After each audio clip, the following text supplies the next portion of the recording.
gostamos de chamá-los, que esses encontros são abertos, transdisciplinares, não são debates assim pensados da maneira como usualmente a universidade faz, com seus especialistas, que traduzam a experiência que as pessoas têm, tal como elas estão engajadas nesta ou naquela causa.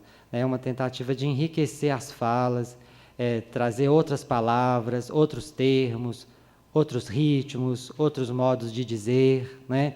Já que a universidade, sempre que ela traz os seus especialistas, é um vocabulário, né, assim, já estabelecido, reconhecido, e o que a gente quer é outros sotaques, outros termos, outros jeitos de falar, e uma vontade da universidade de acompanhar esse desejo muito poderoso que hoje está presente no nosso país, que é de instituir outras formas de viver, né? Formas mais democráticas, mais livres, e elas estão acontecendo em vários domínios, né? Há um desejo assim, de mudança, não dos espaços públicos, das próprias subjetividades, assim, há um desejo do país de mudar, que a nossa identidade possa ser pensada de outras maneiras, que os espaços públicos possam ser ocupados de maneiras mais livres, que a vida política nossa possa ter diversidade, né? Então, é um gesto modesto do Festival de Inverno, mas a gente acha importante. A UFMG é uma instituição de uma longa tradição, mas a gente acha que há toda uma dificuldade para que essas questões que sensibilizam o país cheguem até aqui. A ideia do festival é de fazer com que isso que está ecoando em tantos lugares, né, do país, do mundo também, que isso possa encontrar algum tipo de abrigo aqui na universidade, né? E o Festival de Inverno é um espaço livre para que a gente possa fazer isso. Nós marcamos essas conversas para começar aqui nesse auditório, é o principal auditório da UFMG, todos os acontecimentos importantes acontecem aqui, e é um modesto, ocupa auditório da reitoria, trazendo, né, sujeitos, com questões novas, e que normalmente a universidade não abordaria essas questões aqui. Então, é uma chance para que a gente possa abordar essas questões aqui. E eu agradeço imensamente aos nossos convidados que aceitaram participarem conosco dessa conversa. Estão aqui conosco Bruno Coelho de Lima, que é do Comando Geral de Greve dos Garis, do Rio de Janeiro, e o Célio Viana, que é do Comando de Greve dos Garis do Rio também, o Ed Marte, que é um artista e performer aqui de Belo Horizonte, e a Maria Rita Casagrande, que atua nos Blogueiras Negras, e estará conosco, inclusive, aqui na coordenação de um GT, que é o Ocupa Boletim, né?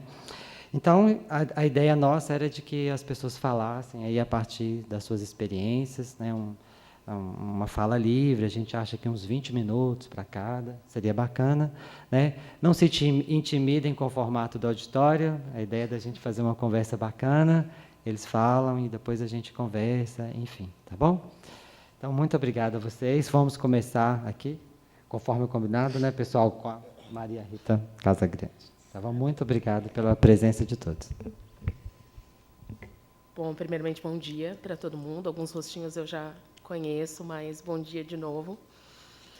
Meu nome é Maria Rita, eu escrevo para o Blogueiras Negras desde o início dele, em março de 2013.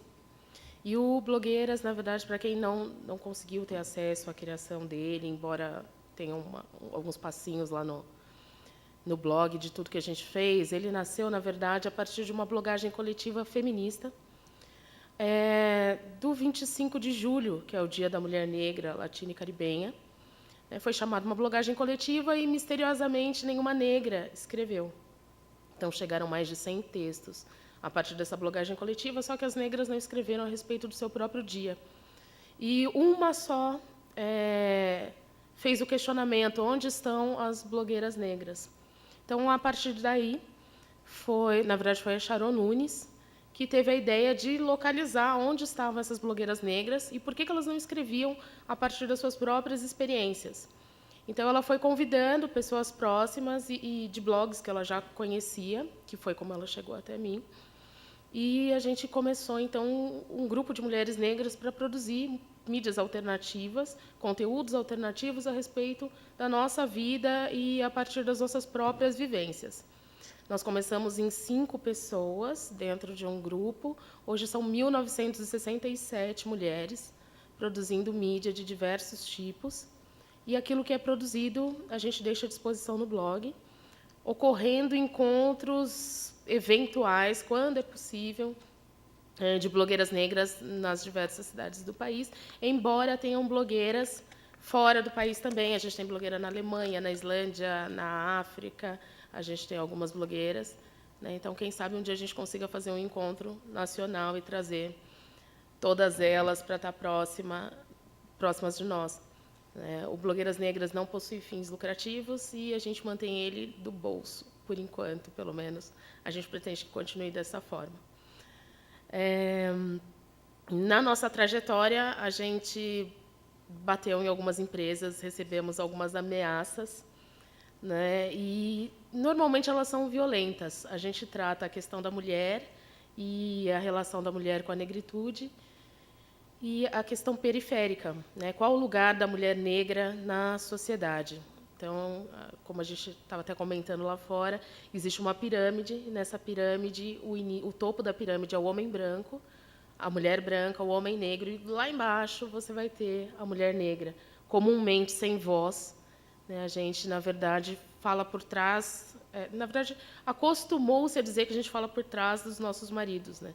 Então, a gente é a voz por trás, a gente é empregada, a gente é a doméstica, é quem está no quartinho dos fundos, né? Então, o nosso objetivo era quebrar com tudo isso, quebrar com estereótipos, quebrar com o racismo institucional, e é isso que a gente vem fazendo, então, desde março de 2013. A partir da minha perspectiva, encontrar o Blogueiras Negras, que é um espaço seguro para a mulher negra dialogar, a partir de um grupo no Facebook, na verdade, foi muito gratificante, porque mesmo lá dentro, na coordenação, a gente brinca que eu sou o santo grau das opressões, né? Eu sou mulher, negra, gorda, periférica, lésbica, mãe solteira. Então, assim, não dá para oprimir mais. Assim, é o santo grau das opressões. Assim, preciso, de repente, é que eu não tenho uma religião definida, eu acredito em absolutamente tudo. Mas a hora que definir, com certeza, vai ser mais uma que vai ser um estigma. Então, para mim, localizar um espaço seguro de fala, onde eu possa colocar a minha visão de mundo, era muito difícil. Eu não encontrava espaço no movimento negro, porque o movimento negro ele é machista. Não encontrava espaço no movimento feminista, porque ele é racista. E então a gente ficava à deriva, né? Então, encontrar o Blogueiras Negras foi muito gratificante para mim, e por ser um espaço interseccional, né? Então, ali a gente não fala só em nome das pessoas negras.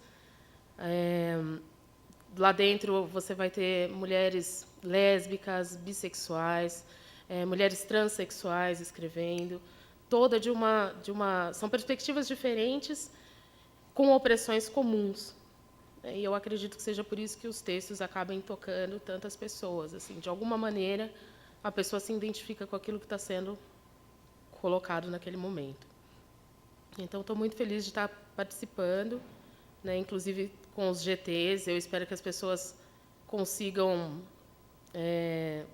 passar nesse GT a ideia do que é o Blogueiras Negras, que é escrita a partir de uma perspectiva pessoal, e que isso consiga acrescentar realmente aqui na questão da UFMG. Principalmente tentar levantar o debate a respeito das cotas, que é uma questão muito rica para a gente no Blogueiras Negras, que é a defesa de que os espaços institucionais tenham cotas, né? A gente considerou uma vitória, sim, a questão das cotas nos concursos públicos, embora a gente ache ridículo a população negra ser a maior parte da população e ficar com 20% das vagas. Deveria ser o contrário, né? Se a gente é 80% da população, por que 20% das vagas são nossas? Por que não é o oposto? Por que não existe a cota para o branco? Quem comprovar que é realmente branco pode entrar, porque se o Brasil é miscigenado e a maioria é negra, por lógica, deveria ser o oposto, né? Mas a gente ficou feliz, de qualquer maneira, com relação às cotas dos concursos públicos, e a gente luta para que as cotas nas universidades públicas possam ser estabelecidas não só em um local, como em todos, né, que a população negra consiga ter acesso à educação, a emprego, e focar realmente na questão de gênero, que a gente fala população negra, o movimento negro, mas a mulher negra está sempre ali apagada, né? Então, tudo bem, as cotas vão ser para a população negra, mas quantos % dessa população negra é mulher? Quantas mulheres estão conseguindo estudar? Por que a gente só consegue estudar depois de uma determinada idade? Eu mesmo sou o exemplo, eu consegui estudar depois dos 30, depois de já ter tido filho, depois de já ter sido casada. Anteriormente, eu não tive essa oportunidade. E nós somos muitas nessa faixa de idade, que é a partir dos 30, começando a estudar só agora. Por que tão tardiamente? O que acontece com a mulher negra aos 18, 19, que a gente não consegue esse acesso à universidade?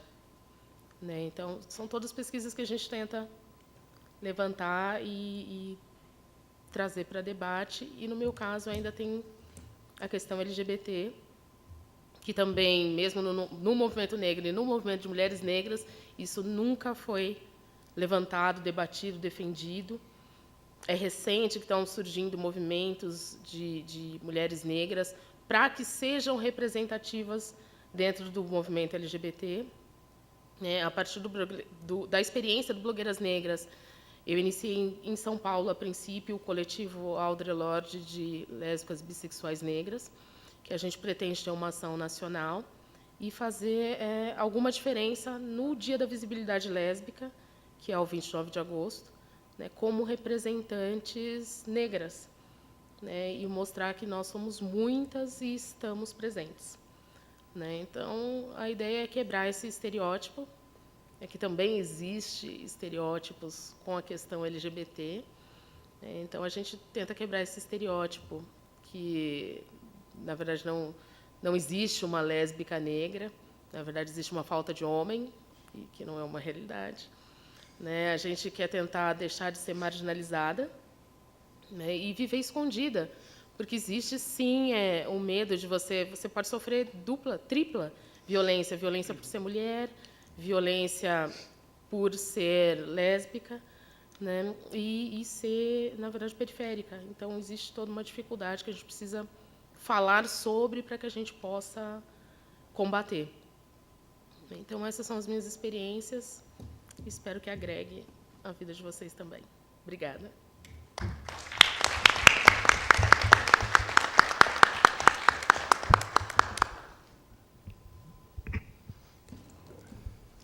Então, bom dia, gente. Em primeiro lugar, queria agradecer também o convite do pessoal do festival que está aqui.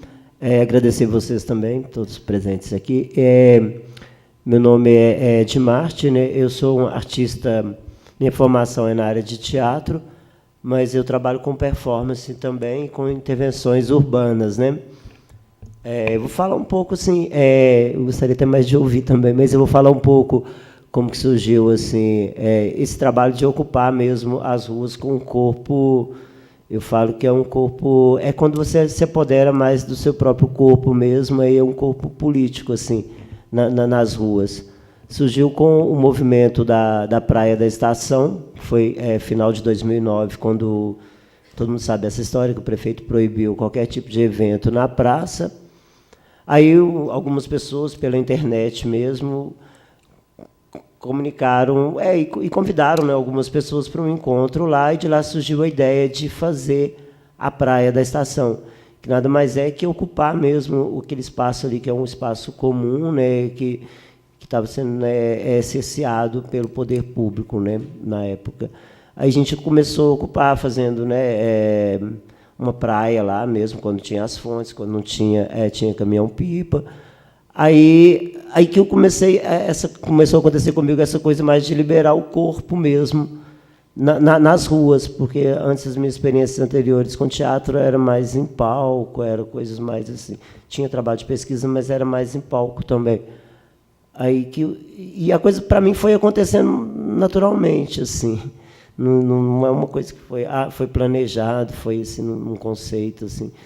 Claro que acaba tendo, né, mas a gente não toma consciência disso na hora que a coisa está acontecendo. E eu acho que também não sou só eu, né? Eu represento um monte de artistas que já fazem isso aqui em BH desde aquela época, né? Vários performances, vários artistas, amigos que a gente conhece que estão fazendo esse trabalho também de estar ocupando as ruas com esse ativismo poético, que é uma forma de liberação mesmo do próprio corpo, de estar, né, também comum nesse espaço que é público, né? E isso foi crescendo com as outras manifestações que vieram do movimento da praia, veio com Fora Lacerda, com as outras manifestações, né, outras reivindicações das ocupações também. O ano passado também nas manifestações de junho também. Isso também foi muito forte aqui em Belo Horizonte. E também, assim, não pelo fato de vestir maiô, roupas assim que são ditas normativas do universo feminino, eu também não gosto, nem costumo levantar nenhuma bandeira LGBT, essas coisas, apesar que a gente acaba representando ou não, mas eu prefiro não levantar esse tipo de movimento ou bandeira, não. Eu acho que a coisa é natural, como qualquer pessoa, também como qualquer ser humano, com o seu direito mesmo de estar ocupando, né, esses espaços. É um pouco isso, assim. Eu acho que até a primeira vez que eu estou falando um pouco sobre isso, assim nesse formato, assim. É um pouco isso aí. Se alguém tiver alguma questão, quiser perguntar, acho que o corpo, para mim, o corpo fala mais do que, às vezes, as palavras.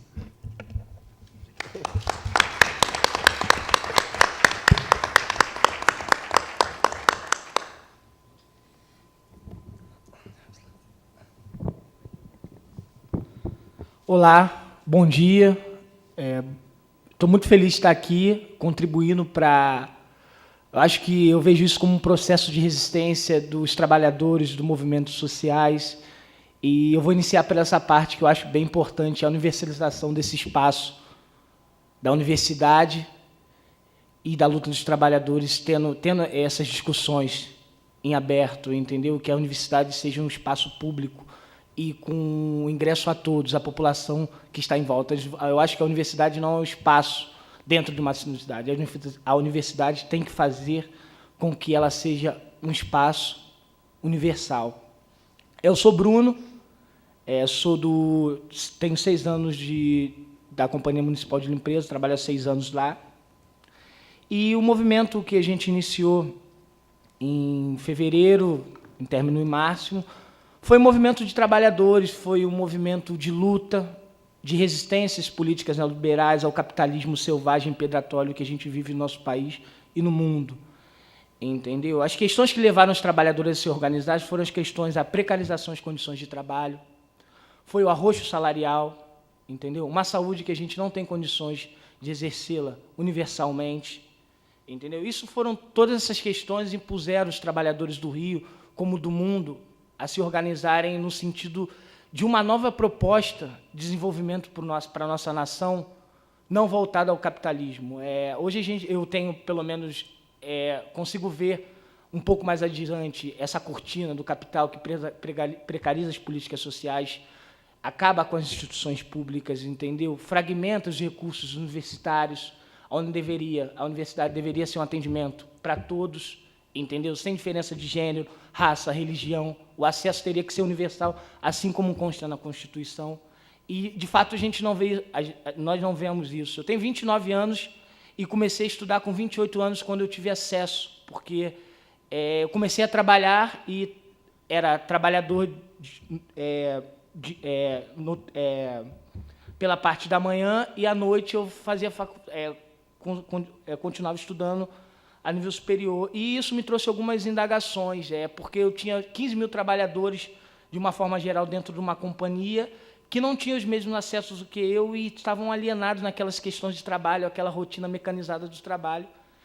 E isso fez eu pensar, enquanto trabalhador, qual a possibilidade de a gente estar construindo uma proposta efetiva, combativa de massa, que a gente fale que há uma insatisfação da classe trabalhadora nesses aspectos. E a gente começou a promover, inicialmente, esse movimento via internet, chamou uma mobilização pelo fato de um sindicato ele ter assinado, sem uma assembleia efetiva dos trabalhadores, um acordo rebaixado pela categoria, de 8%, e um ticket de alimentação de 13 para R$16, onde foi as pautas que surgiram dos trabalhadores. E os trabalhadores reunidos decidiram se organizar para combater essa política do sindicato e da prefeitura, que, na maioria das vezes, a gente não tem uma representatividade partidária efetiva de luta.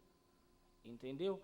E os trabalhadores organizaram um movimento de muita resistência, de 8 dias de passeatas e caminhadas, e tentando uma abertura de negociação onde nós, trabalhadores, não tínhamos voz, entendeu? Tínhamos um sindicato que há 26 anos comanda uma companhia e faz acordos rebaixados pela categoria em benefícios individuais, entendeu? Uma burocratização para se assumir um sindicato, entendeu?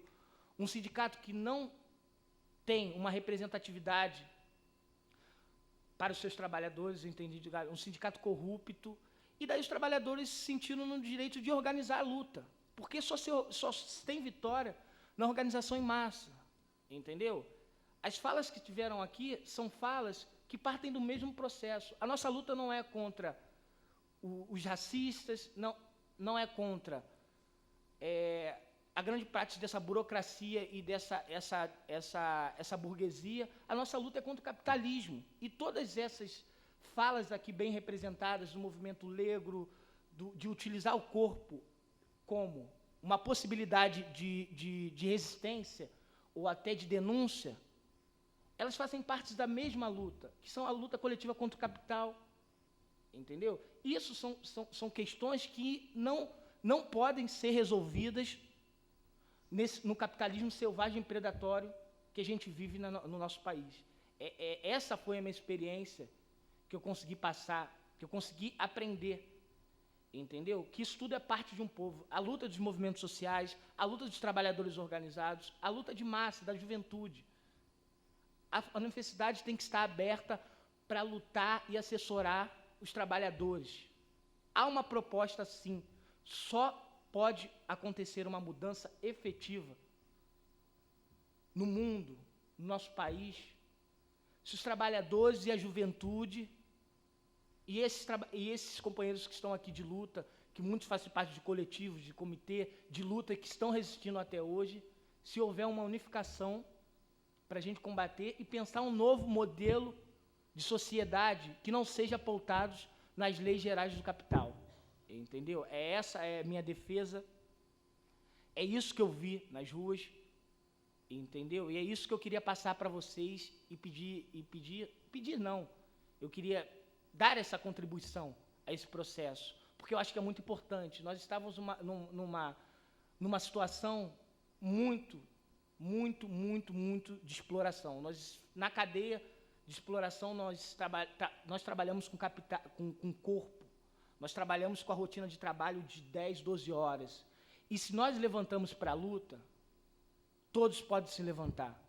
É isso que eu propago aqui. Eu propago que a luta persista, consista, e a gente tenha essa reflexão. Porque hoje é um trabalhador aqui como todos vocês, mas a gente precisa levar essa discussão de unificar essas lutas. Essas lutas são lutas por um objetivo só, entendeu? Pela humanização das pessoas, porque a gente tem o entendimento que somos todos iguais, que sofremos um processo de apartação e defendemos as nossas bandeiras daquilo que a gente vivenciou da nossa vida, porque particularmente, nós tivemos acesso à educação tardia. A nossa política de educação no nosso país, ela é voltada para a empregabilidade. Ela é voltada quando você termina o segundo grau, você vai fazer você vai trabalhar de McDonald's, de auxiliar de serviços gerais, de vendedor, entendeu? Ainda assim, o acesso à educação pode ser fundamental num novo modo de desenvolvimento do nosso país. Essa é a minha contribuição. Depois a gente pode abrir para as perguntas, que de repente eu não expliquei, de repente vocês tiverem alguma dúvida, vocês podem falar que a gente responde plenamente, tá? Muito obrigado pelo convite, gente.